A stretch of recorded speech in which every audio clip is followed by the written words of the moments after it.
한 여자가 예수님 얘기만 나오면 질색하고 듣기가 싫어했습니다.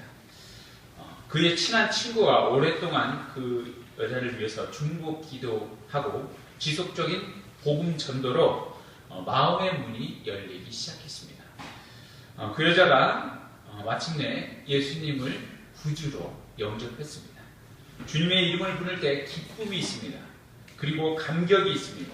이제 주일이 되면 다른 데 놀러 가거나 다른 데 시간을 쓰는 것이 아닌 주일에 예배 드리는 시간이면 어김없이 나와서 예배를 드립니다.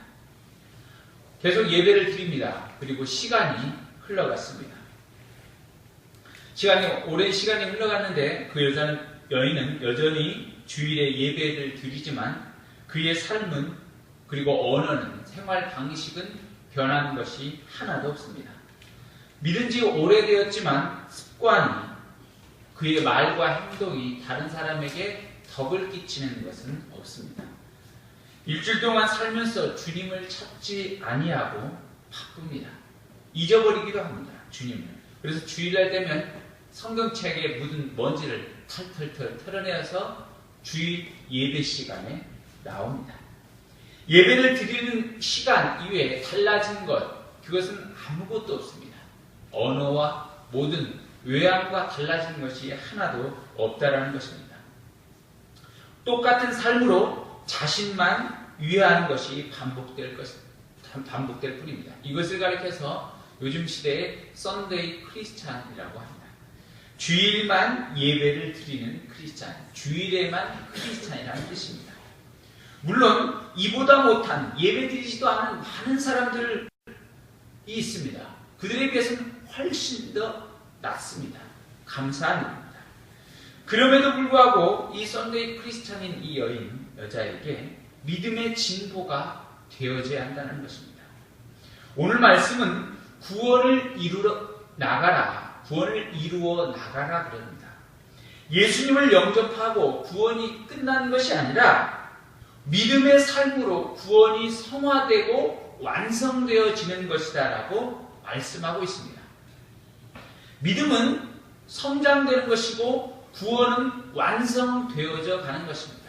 한 번 이루어진 예수님의 십자가의 피로 이루어진 구원은 처음에 주께서 완성하셨지만 우리는 그 완성이 마지막 죽는 날까지 완성해 나가라고 우리에게 숙제를 허락하셨다는 겁니다. 오늘 말씀을 통해서 구원을 이루어 나가라는 말씀이 저와 여러분의 심령에 믿어지고 깨달아지고 그 말씀 가운데 새겨지는 귀한 은혜가 있기를 바랍니다. 첫 번째, 구원을 이루어 나가라는 두렵고 떨림으로 하나입니다. 12절에 그러므로 나의 사랑하는 자들아 너희가 나 있을 때뿐 아니라 더욱 지금 나 없을 때에도 항상 복종하여 두렵고 떨림으로 너희 구원을 이루라. 너희 구원을 이루라. 이것은 구원은 받았다는 것입니다. 구원은 신약 성경 전체의 핵심 메시지입니다. 구원을 받았다는 것은 내가 죄인임을 깨닫고 죄의 본질을 알게 되었다는 것입니다. 빌립보 교인들은 자신들이 죄인이라는 것과 하나님의 진노 아래에 있다는 것을 알았습니다. 결국 죽을 수밖에 없는 하나님의 진노를 받아서 죽을 수밖에 없는 자, 죽은 자라는 것을 깨달았습니다. 죄의 값을 위해서 하나님께서 당신의 아들 예수 그리스도를 이 땅에 보내셨고 십자가에서 예수님께서 못 박혀 죽으셨다는 것을 그들은 알았습니다. 그래서 그들이 예수님을 구주로 믿고 예수 그리스도를 구주로 고백하고 그 구원을 감사해서 하나님의 자녀, 하나님의 백성이 되는 것, 이것을 구원이라고 하는 것입니다. 하나님의 자녀라고 하는 것입니다. 구원은 이것입니다. 그래서 예수님을 구주로 믿고 하나님의 자녀가 되는 것, 이미 구원이 주어졌다는 겁니다. 그런데 말씀에서는 오늘 구원을 이루어 나가라는 것입니다. 왜 그러면 구원을 이루어 나가라고 했습니까? 세 번역에서는 자신의 구원을 이루어 나가십시오 이렇게 번역했습니다. 구원을 이루라 했는데 또한 현대인의 번역에서는 구원을 계속 이루어 나가십시오. 그럽니다. 완성하라, 실현하라, 온전한 결과를 이끌어내라, 시작한 일을 마무리하라, 이것입니다. 구원은 삶으로 완성되어져 가는 것입니다. 신약의 복음이 우리에게 실제적인 권면이라는 것입니다. 이미 주어졌으니 너희가 완성하라, 이것입니다. 복음의 씨앗, 구원의 씨앗이 우리 심령에게 심겨졌습니다. 씨앗의 형태로 심겨졌다는 것입니다. 내가 할 일은 선물로 주신 이 씨가 잘 자라서 완전히 익을 때 성장과 발육을 위해서 계속 도우며 북돋아 주어라는 것입니다. 선물은 주어졌으나 하나님께서 주신 이 선물이 자랄 수 있도록 물을 주고 끊임없이 돌봐라는 것입니다. 이 구원을 통해서 하나님께서 어떤 열매를 맺게 하시는지 우리가 모른다는 것입니다. 구원은 내가 예수님을 십자가로 믿고 완성되는 것, 이것이 끝이 아닙니다. 이것을 통해서 놀라운 하나님의 열매가 맺혀지는 것입니다. 성령의 9가지 열매가 무엇입니까? 사랑, 희락, 화평, 오래 참음, 자비, 양선, 충성, 온유, 절제. 이 모든 것들이 하나님께서 주신 구원의 은총을 통해서 열매가 맺어집니다. 그뿐만 아닙니다. 우리 안에 수많은 열매가 맺어져 간다는 것입니다. 그래서 어떻게 하느냐? 이것을 복종하여 두렵고 떨림으로 하라는 것입니다. 두렵고 떨림으로. 우리에게 주신 구원을 복종하여 두렵고 떨림으로 계속 이루어 나가라는 겁니다.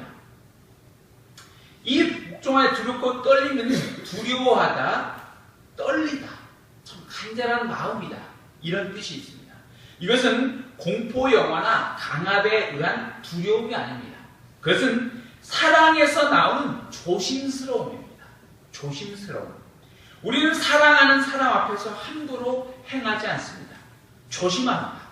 단하고 격 있는 모습을 보여주려고 애씁니다. 그렇지 않습니까? 한 남자가 한 여성이 서로 데이트하려고 첫 만남을 했는데 바로 그 사람 앞에서 침을 아무데나 뱉습니까? 아니죠. 그 사람 앞에서 방구를 낍니까? 아니죠. 절대 끼지 않습니다. 그쵸? 얼굴이 빨개지도록 참는 거죠. 내가 먹고 싶은 게 있더라도 참는 거죠. 내가 어떤 먹을 것을 있는데 그것을 참는 거예요. 상대방이 원하는 것을 먹어주기도 합니다. 참는 겁니다. 한 사람이 그렇게 되어서 서로가 좋아해서 이제 결혼을 합니다. 결혼을 해서 그 결혼의 열매를 통해서 이제 그 여성의 몸에 생명의 씨앗이 싹트기 시작합니다. 한 여자가 임신을 하게 되면 자라게 됩니다. 생명을 품은 그 여자는 조심하게 됩니다. 아이가 받을 외부적인 타격과 환경으로부터 보호하려 한다는 겁니다. 어떻게 합니까? 두렵고 떨림으로 자신의 아이가 혹시 어떻게 될까봐, 혹시 외부적인 충격에 의해서 그 아이의 뇌가 어떻게 될까봐, 그 아이의 발육이 잘못될까봐 항상 노심초사합니다. 행동거지가 조심하게 됩니다. 이제는 전혀 달라지는 겁니다. 남편, 한 사람의 남성을 알았던 그것보다 더욱더 조심하게 되는 겁니다. 그 안에 생명이 있기 때문이에요. 음식도 가려서 조심조심 먹습니다. 방사선, 일본에서 후쿠시마에서 방사선이 터졌다. 그 이야기를 듣고는 더 이상 등푸른 생선도 좋다고 하는데 먹지도 않습니다. 저기 러시아는 먹지 않습니다. 일본과 가깝기 때문에. 캐나다나 뉴질랜드 이 정도는 되어져야 먹는 겁니다. 이제는 유기농 음식만 찾습니다. 농약을 많이 하는 것이 아이에게 힘들까봐, 생명에게 무엇이 잘못될까봐 그렇다라는 것입니다. 담배를 피웠던 여성은 그 아이가 어떻게 될까봐, 간접 흡연에 노출될까봐 이제 담배를 끊어버립니다. 술을 먹었던 여성은 아이의 생명을 위해서 술을 참가하게 된다는 것입니다. 구원을 이루라. 하나님께서 우리에게 주신 예수 그리스도를 통한 생명의 구원은 끝이 아니라 시작인 것입니다. 이 구원을 이루어 나가 끊임없이 믿음의 장성한 분량에 있는 충만한 믿음을 통해서 나가라고 말씀하고 있습니다.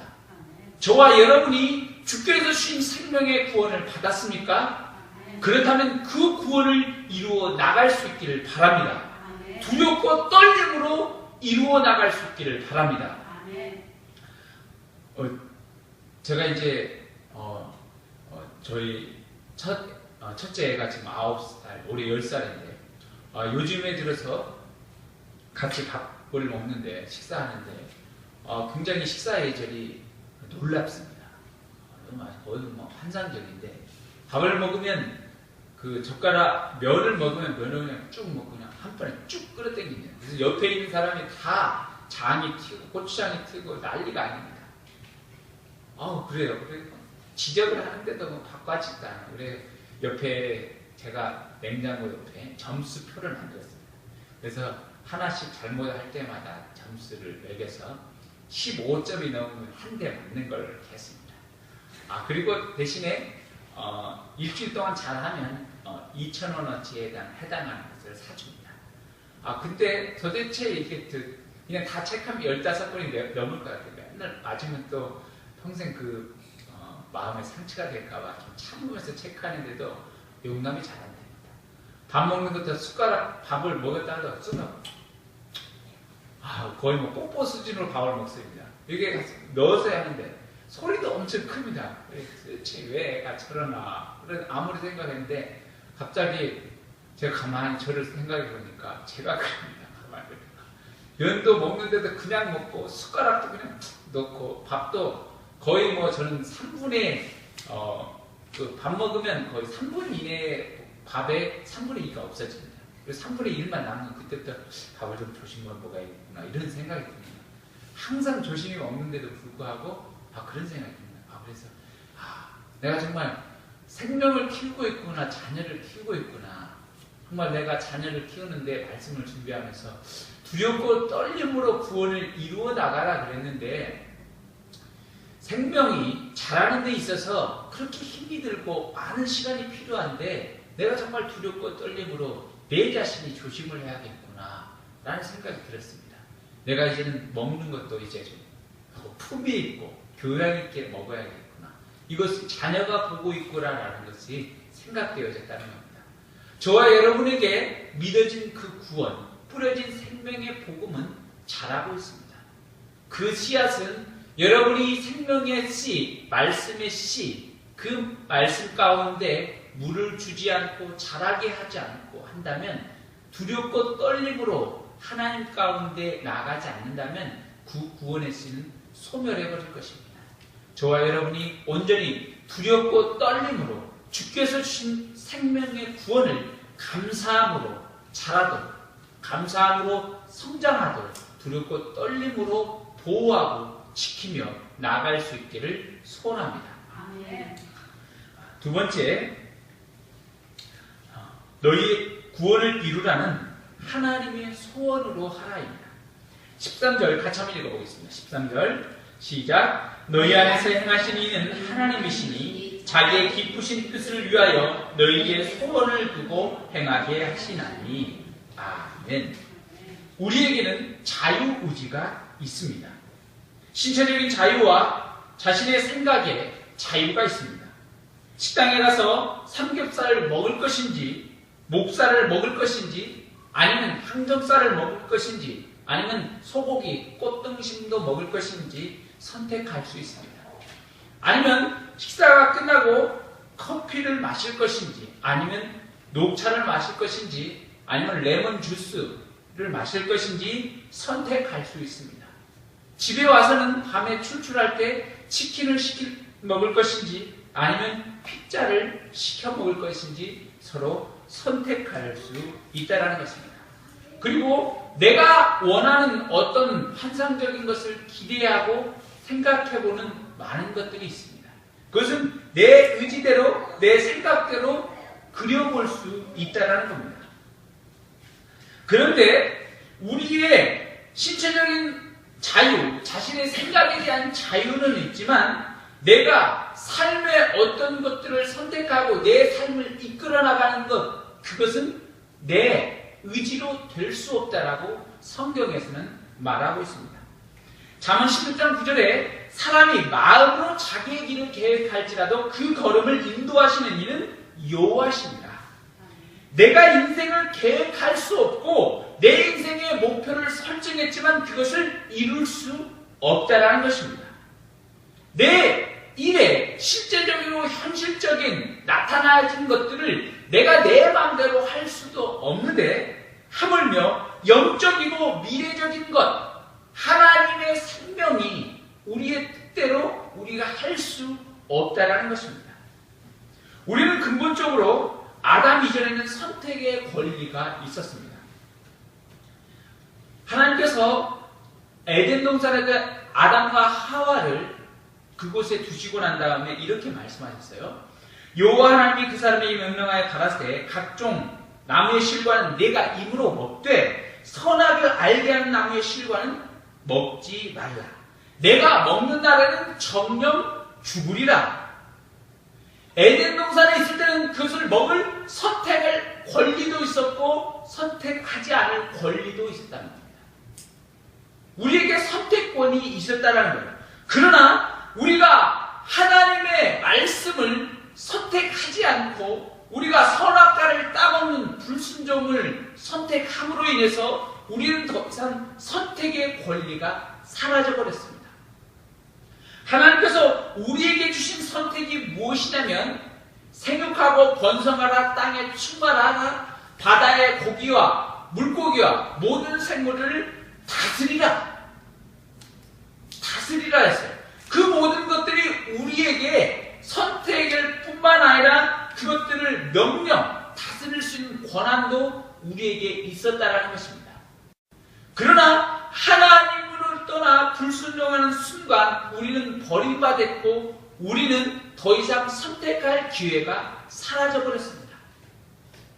우리는 더 이상 선택하는 것이 아니라 자연의 지배를 받는 것입니다.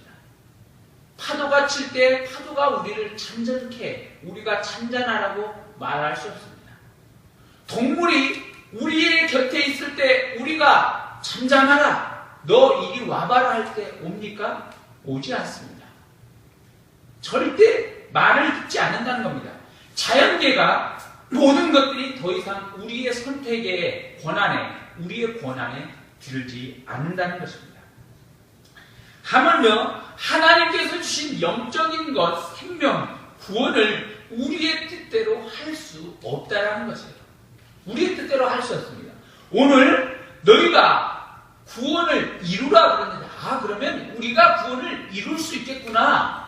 잘못 오해한 사람도 있을 것입니다. 우리가 알고 있는 어떤 다른 이단이나 다른 것을 보면 자기가 자신의 마음을 제어하고 할 수 있다. 그게 사이언 테크놀로지 톰 크루즈 영화배우가 믿고 있는 건데 그것은 인간이 그것들을 통제할 수 있다는 겁니다. 이 세상 모든 것들을 마음으로 통제할 수 있다. 인간이 그건데 결코 할 수 없어요. 부정합니다. 성경에서는 결코 할 수 없다라고 말씀하고 있습니다. 그러면 구원을 누가 이루는가입니다. 구원의 원동력, 구원의 주체는 인간이 아니라 하나님이라는 것입니다. 하나님께서 이루게 하시고 성취하게 하시고 하나님께서 완성시키신다는 것입니다. 그러므로 우리는 어떻게 하냐면 하나님의 뜻대로 우리가 구원을 이루어 나간다는 것입니다. 하나님께서 우리 안에 계신 그리스도의 이름을 통해서 우리 안에 그것을 구원을 이루어 나갈 수 있도록 말씀하시는 겁니다. 내 안에 누가 계십니까? 예수님을 믿는 자 그리스도께서 계십니다. 내 안에 사는 이 예수 그리스도라. 내가 사는 것이 아니요 내 안에 그리스도 예수께서 사시는 것이라. 사도 바울은 그렇게 고백했다는 것입니다. 하나님께서 주신 구원을 하나님의 뜻대로 이제는 구원을 이루어 나갈 수 있다라고 말씀하고 있습니다. 내 뜻대로 하면 그 구원을 이루어 나갈 수 없습니다. 예수 그리스도가 내 안에 계시니 그리스도의 이름으로 뜻대로 구원을 이루어 나갈 수 있다는 것입니다. 하나님의 뜻대로 구원을 이루어 나가라 말씀하십니다. 왜 그렇습니까? 너희에게 소원을 두고 행하게 하시나니 그랬습니다. 여러분 모두 각자 예수 그리스도가 우리 가운데 오셔서 이 성령님께서 여러분들에게 소원을 두고 행하게 하시는 것입니다. 그러므로 내 뜻대로 하는 것이 아닌 하나님의 소원으로 구원을 행하게 하시고 이루게 하신다라는 것을 믿을 수 있기를 바랍니다. 내가 내 뜻대로 하는 순간 내가 책임져야 합니다. 그러나 하나님의 뜻대로 하는 것은 하나님께서 책임져 주십니다. 여러분이 결정한 것, 여러분이 선택한 것에 책임을 질 수 있습니까? 책임을 지려니까 힘듭니다. 내가 결정한 것, 내가 선택한 것에 책임을 지니까 갑자기 사기를 당합니다. 내가 결정한 것, 내가 선택한 것에 하보니까 잘못된 것입니다. 잘못된 것에 거꾸로 되돌리려 하나 되돌릴 수 없습니다. 여러분이 좋아서 선택한 것 집에 두고 함께 보고 10년, 20년 흘러보니까 좋습니까? 아니죠. 힘듭니다. 힘들어요. 서로가 힘들다라는 거예요. 내가 선택한 것이 아니라 하나님께서 선택해 주셨다고 믿으면 달라진다는 것입니다. 하나님께서 우리에게 선택하시고 하나님께서 소원을 두고 행하신 것이 있다면 하나님께서 매듭해 주셨다는 것입니다. 하나님께서 길을 보여주시고 우리에게 완성시켜 주신다는 것입니다. 이것을 믿을 수 있기를 바랍니다. 그러면 하나님의 소원으로 하신 것을 어떻게 우리가 구원을 이루어 나갈 수 있겠습니까? 하나님의 소원을 어떤 뜻으로 받아들일 수 있겠습니까?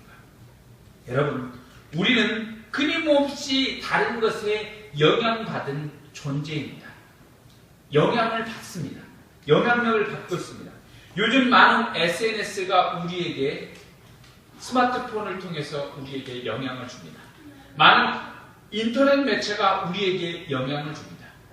사람은 책을 읽고 내가 듣고 내가 말하는 존재를 통해서 우리는 변화되고 끊임없이 충격을 받습니다. 사람은 어떤 책을 읽느냐도 따라서 우리에게 영향을 준다는 것입니다. 여러분에게 지금 영향을 주고 있는 것은 무엇입니까? 지금 한 통계 조사에서 우리나라 사람이 월간 읽는 책에 대해서 말하고 있는데 한 달에 한 권 이하 읽는 사람은 46.1%랍니다. 그리고 한 권에서 두 권 읽는 사람이 36%, 그리고 세 권에서 네 권 읽는 사람이 10.7%, 그리고 다섯 권에서 여섯 권 읽는 사람이 3.3%라는 것입니다. 그래서 전체적인 통계를 내봤더니 한 달에 0.8권을 읽는다는 것입니다. 0.8권이니까 실제적으로 1년으로 친다. 그러면 1년에 한 6, 7권, 만약에 8권 읽는다는 거예요. 그렇게 치면 1년에 8권이나 이렇게 읽는다고 치면 우리 기독교인의 인구가 몇 %입니까? 지금 20% 정도 됩니다. 20% 치면 20에서 25% 치는데 약 4분의 1 잡고, 그러면 여기서 다시 퍼센티지가 줄어드는 거예요. 기독교 인구를 다시 치니까. 그러면 기독교 인구가 1년에 책을 읽는 것은 2권인 거예요. 2권. 그러니까 신앙서적을 1년에 2권 읽을까 말까 한다는 거예요. 실제적으로. 그렇지 않습니까? 일반 서적을 8권에 친다면 기독교 인구를 그 정도 치면 그렇게 나오지 않습니까? 우리가 어떤 책, 오늘 말씀을 읽은 대로, 말씀을 들은 대로 그와 동일한 책의 말씀을 읽어야 한다는 것입니다. 그때 하나님의 소원의 뜻이 무엇인지 깨닫게 된다는 것입니다. 하나님의 뜻이 무엇인지 알 수 있게 된다는 것입니다. 여러분이 듣고 있는 TV나 프로그램, 드라마가 우리 하나님의 소원을 말씀하고 있지 않습니다. 우리가 들려지는 이 라디오 프로그램이 우리에게 그렇게 하고 있지 않다는 겁니다. 여러분이 읽고 있는 것, 책이 기독교, 그리고 말씀에 관련된 그 책을 읽을 수 있기를 바랍니다. 이제부터는 라디오도 차를 타고 어디에 간다면 이왕이면 CBS나 기독교 방송을 들어서 여러분에게 기독교 방송을 들어서 하나님의 말씀이 귀 가운데 새겨질 수 있도록 들을 수 있기를 바랍니다. 또한 우리가 더욱더 하나님의 소원이 무엇인가 깨달으려면 기도해야겠습니다. 기도할 때 하나님의 음성을 듣게 되는 줄 믿습니다. 하나님의 소원이 우리에게 행하신 우리 각자에게 주신 하나님의 소원이 무엇인지 깨닫게 되는 줄 믿습니다. 자, 세 번째, 너희 구원을 이루라. 세 번째는 흠없고 순전함으로 하라입니다. 자, 14, 15절 같이 읽겠습니다. 시작. 모든 일을 원망과 시비가 없이 하라. 이는 너희가 흠이 없고 순전하여 어그러지고 거스르는 세대 가운데서 하나님의 흠없는 자녀로 세상에서 그들 가운데서 빛들로 나타내며. 아멘. 먼저는 원망과 시비가 없게 하라 이겁니다. 원망과 시비가 없게 하라. 이것은 참으로 중요하다는 것입니다. 우리의 삶에 있어서 삶의 결정과 순서에 있어서 원망과 시비가 없게 할 것입니다. 특별히 믿는 자에게 있어서 원망과 시비가 없어야 합니다. 원망과 시비가 삶에서 모든 것들입니다. 그래서 우리 믿는 자에게 두렵고 떨림으로 너희 구원을 이루라는 것이에요. 원망과 시비 매 순간순간마다 조심하기 위해서 한다는 겁니다. 그런데 우리가 이 삶의 문제와 복음의 문제를 같은 걸로 생각하는 사람이 있습니다. 원망과 시비가 없는 것은 내 삶의 문제예요. 그러나 복음을 전하는 것은 원망과 시비가 아닌 강권의 문제입니다. 일례로 든다면 어떤 것을 있냐면 내가 사람 앞에 있어서 내가 어떤 것을 결정하는데 이것을 5대5로 나눌 것인가 6대4로 나눌 것인가 이것은 원망과 시비가 없게 하는 겁니다. 상대방이 원한다면 상대방이 동의한다면 6대4로 4대6으로 나눌 수도 있습니다. 5대5로 나눌 수도 있고 7대3으로도 나눌 수 있습니다. 그러나 복음을 전하는 데 있어서 원망과 시비는 다르다는 겁니다. 내가 만약 예수님을 구주로 믿는 한 사람을 작정했다면 그 사람의 끊임없이 때를 봐서 유연하게 복음을 증거해야 할 것입니다. 우리가 지하철에서 아니면 노방에서 예수님을 믿으라고 큰 소리로 내는 사람이 있습니다. 그 사람은 왜 저러는가 하지만 실제적으로 여러분이 예수 그리스도를 사랑한다라고 이 세상 많은 사람 앞에서 소리쳐 본 적 있습니까? 혹 내가 가장 사랑하는 누구가 모든 사람 앞에서 내가 누구를 사랑해요. 내가 누구 없으면 죽고 싶어요. 이 얘기를 한번 외쳤다고 보십시오. 여러분 그 얘기를 들을 때 얼마나 기분이 좋겠습니까? 뿌듯하겠죠. 그와 마찬가지라는 겁니다. 여러분 복음의 원망과 시비, 복음을 전하는 데 있어서는 원망과 시비가 아니라 강권이라는 겁니다. 그러나 다른 모든 일에 있어서는 원망과 시비가 없게 하라는 것입니다. 특별히 원망과 시비가 없게 하라는 건데 어떻게 하라냐? 이것은 순전하게 하라는 겁니다. 흠없고 순전하게입니다. 흠없고 순전하게. 이것은 비난할 여지가 없는, 나무랄 데가 없는, 죄가 없는 순전한, 순종의 이것이 바로 흠없고 순결하다는 것입니다. 그러면 왜 이 세대 가운데 흠없고 순결하다고 하는 것입니까? 지금의 세대가 어떤 세대입니까? 지금의 세대는 뒤에서 나오는 15절 나온 어그러지고 거스르는 세대입니다. 어그러지고 거스르는 세대에 있어서는 흠없고 순결한 것이 가장 탁월하고 최고가 되는 것입니다. 여러분, 이 세상 가운데 짜가가 더욱더 파칠수록 진품은 빛나는 것입니다. 그렇지 않습니까? 우리가 백화점의 매출에 짜가가 더욱더 파헤치는, 그리고 더욱더 많이 널려져 있는 그것인데, 그것일수록 백화점에서 진품의 매출이 올라간다는 겁니다. 이 세상이 지금 거스르는 세대, 악하고 거스르는 세대가 어떤 모양입니까? 작년에 9월 달에 영화감독 김조광수와 레인보우 팩토리의 김승환 대표가 9월 7일 날 서울 청계광장에서 결혼식을 했습니다. 그러니까 엄청난 많은 사람들이 모여들었어요. 중요한 데 이 사람은 남자예요. 둘 다. 남자가 결혼했습니다. 그래서 이날에 뭐라고 정했냐면, 당연한 결혼식, 어느 멋진 날입니다. 웃기지도 않습니다.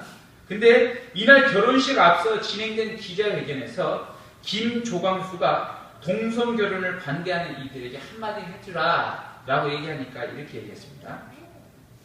이미 전 세계 동성결혼은 인정되는 제도이다. 그 나라에서 동성결혼이 이상할 것도 부자연스러울 것도 없고 당연시하다. 오늘 우리 결혼해요. 이렇게 말할 필요도 없다. 이렇게 얘기한다. 특별히 자기 자신이 기독교 신자라고 밝힌 김조광수가 이렇게 말합니다. 나도 기독교 신자다. 나도 하나님을 믿는다. 만일 그분이 저를 벌 주시겠다고 생각한들 동성애하면 유황불에 타 죽일 것이라고 하는 저희 교를 반대하는 분들의 말씀처럼 그렇게 가혹한 벌을 줄 것으로, 하나님 그렇게 벌을 줄 것으로 생각하지 않는다. 하나님은 나에게 그런 분이 아니다. 이렇게 말했다는 겁니다. 제가 죽고 천국에 가면 하나님이 너 왜 동성연애하고 그랬어? 이 정도 하고 말 것이라는 겁니다. 여러분, 이 시대가 이것입니다. 김조광수와 김승환이 처음에 2004년 게이 인권운동단체에 접해서 친구가 된 이후로 이들이 마침내 결혼했다는 것입니다. 이 동성결혼을 통해서 많은 사회적 이슈가 됐고 많은 사람들이 찬반 논란이 있었습니다. 그러나 성경에서는 분명히 말씀하고 있습니다. 동성결혼은 죄악이다라고 말씀하고 있습니다. 결혼은 한 남자가 부모를 떠나 여자와 결혼하는 것이 바로 맺는 것이 결혼입니다. 성경에서는 분명히 그것이 악한 세대, 삐뚤어진 세대라고 말씀하고 있습니다. 성경에서 오늘 번역하고 있는 이 시대에 어그러지고 거스는 세대의 번역을 공동 번역에서는 뭐라고 했냐면 악하고 삐뚤어진 세대, 새 번역에서는 구부러지고 뒤틀린 세대라고 했습니다. 구부러지고 뒤틀린 세대 가운데 정말 진정한 힘은 흠없고 순전한 영혼 한 사람이라는 것입니다. 하나님께서는 그 영혼을 통해서 하나님의 구원을 이루어 나가십니다. 하나님의 구원의 축복을 우리에게 주시는 것입니다. 아브라함이 소돔과 고모라가 악함을 보고 그가 기도했습니다. 소돔과 고모라를 멸망할 것이라고 하나님께 말씀을 듣고 기도했습니다. 그래서 이렇게 기도합니다. 하나님, 소돔과 고모라에 의인 50명이 있으면 멸망하지 않으실 거죠. 그렇게 하니까 하나님께서 뭐라고 합니까? 그래, 내가 50명 있으면 멸망하지 않을게. 그러나 50명이 없으니까 멸망할 거다. 그러니까 아브라함이 다시 겁이 났어요. 그러면 5명 줄였습니다. 45명이면 그것에 순전한 사람 45명이 있으면 멸망치 않을 것이죠. 그랬더니 그래, 내가 멸망치 않겠다. 근데 45명이 없다. 아브라함이 다시 숫자를 줄였습니다. 하나님, 그곳에 소돔과 고모라에 하나님을 두려워하고 떨리고 순전함으로 믿고 있는 40명이 있으면 멸망치 않을 것이죠. 그러니까 그래, 멸망치 않겠다. 그런데 40명이 없다. 다시 한번 용기를 내서 화내지 마세요. 30명이 있으면 멸망치 않을 것이죠. 아니다. 아니 20명이에요. 마지막에 어떻게 합니까? 하나님 10명만 그곳에 소돔과 고모라에 순결한 하나님을 믿는 영혼 10명만 있으면 멸망치 않을 거죠. 그랬더니 하나님께서 멸망치 않겠다 했습니다. 그럼에도 불구하고 10명이 없다라고 말씀했습니다. 그때 아브라함은 더 이상 하나님의 심판을, 하나님의 징계를 더 이상 위에서 뭐라고 할 말이 없었습니다. 왜냐하면 소돔과 고모라는 의인, 순결한, 흠없고 순결한 믿음의 사람이 없었기 때문입니다. 여러분, 아브라함을 통해서 아브라함의 기도를 통해서 하나님께서 보여주신 것이 무엇입니까? 순결한 사람, 순결한 영혼을 찾고 계신 하나님의 간절한 심령, 애타는 심령이 담겨져 있다는 것입니다. 이 세대, 악한 시대, 구원을 소홀히하고 구원을 정말로 당연히 여기는, 정말 구원이 값없는 값싼 은총으로 여기는 이 시대 가운데 하나님께서 우리에게 말씀하십니다. 흠없고 순전한 영혼 한 영혼을 찾는다고, 그 영혼을 통해서 하나님의 구원의 역사를 이루어 나가신다라고 말씀하고 있습니다. 여러분, 여러분의 믿음 가운데 어디에 있습니까? 흠없고 순결하게 하나님의 말씀을, 예수 그리스도를 진실로 붙들 수 있기를 바랍니다. 그때 하나님의 축복이, 하나님의 구원의 열매가 이 세상 가운데 맺히게 하는 줄 믿습니다.